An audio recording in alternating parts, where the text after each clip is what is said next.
২০০৫ সাল লর্ডসের ঐতিহাসিক মাঠে ১৬ বছরের এক কিশোরের যখন অভিষেক হয়েছিল তখন হয়তো কেউ ভাবেনি এই ছেলেটি একদিন বাংলাদেশ ক্রিকেটের সবচেয়ে বড় ধ্রুবতারা হয়ে উঠবে। সময়ের আবর্তে একে একে বিদায় নিয়েছে মাশরাফি, তামিম, সাকিব আর রিয়াদরা।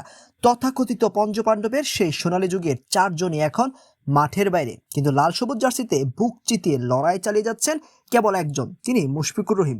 মুশফিক মানেই রেকর্ড বইয়ের নতুন নতুন পাতা।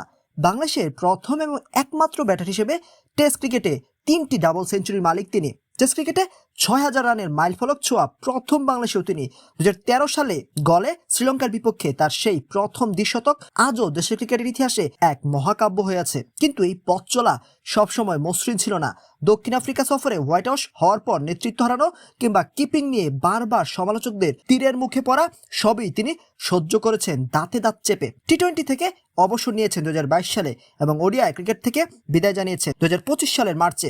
এখন তার সমস্ত ধ্যান জ্ঞান কেবল সাদা পোশাকের ক্রিকেট ঘিরে। ২০২৫ সালের নভেম্বরে আয়ারল্যান্ডের বিপক্ষে মাঠে নেমে মুশফিকুর রহিম গড়েছিলেন এক অনবদ্য ইতিহাস। বাংলাদেশের প্রথম ক্রিকেট হিসেবে ১০০তম টেস্ট খেলার বিরল সম্মান অর্জন করেন তিনি।